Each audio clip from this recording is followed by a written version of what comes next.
Hey guys, welcome to HipHughes History. We're going to hit you up with a real fast one right now. It's called the 1944 Servicemen's Readjustment Act, but we're just going to call it the GI Bill. So give me 3 minutes and we'll help you pass your test.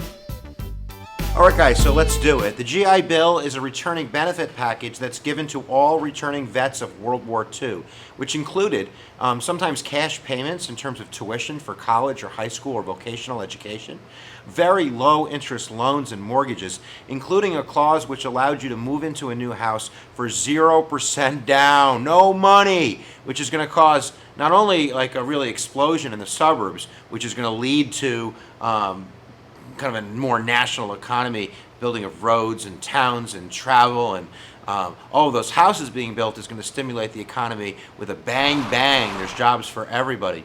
There's also a clause that was called 5220, which meant that if you weren't going back to school or you couldn't find a job, that you got full unemployment benefits for a full year, $20 a week for 52 weeks. What's interesting is only 20% of that money was claimed, which meant that the vast majority of returning servicemen were going back to school, were getting vocational education, were going back to high school, or were getting jobs. And that's unlike what happened after World War I, and I think that this is important. The GI Bill is a direct result of the failure of what happened after World War I. Because, of course, we all know about the bonus army. And after World War I, after the Great Depression hit 10 years later, and all of those vets started hitting hard times, and they marched to Washington, and Hoover ends up kind of, railing them out of Washington, it was really kind of seen as kind of a disgusting episode in United States history of how we treat our veterans that have fought for all of our freedoms. So that's not going to happen again.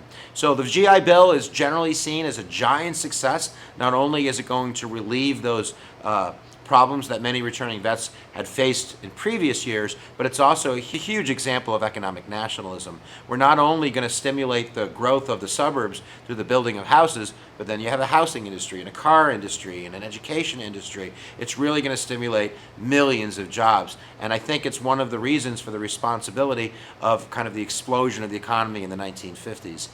We're also going to mention that the GI Bill is still around in different forms. It's been kind of renovated and changed throughout American history with each war. But that general idea of we should be treating our veterans the right way comes from the GI Bill. And we certainly could talk more about current events if this was a current event class, but you could leave it down below if you think we should be doing more or less. But either way, there's your big government for you, the GI Bill of 1944. Benefits for returning soldiers after World War II, and who knows, maybe it's because of the GI Bill that you get the baby boom. But I'm not going to do a visual on the baby boom because I think I'd get fired.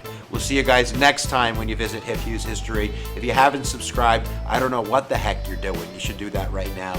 And remember, wherever your attention goes, so goes your energy. There you go, guys. We'll see you next time on the YouTubes. Make sure you check out the United Stuff of History appearing on H2 starting on June 14th throughout the summer at 10 p.m. Eastern Standard Time, where you might see this ugly mug on that TV screen going from the YouTube to the boob tube.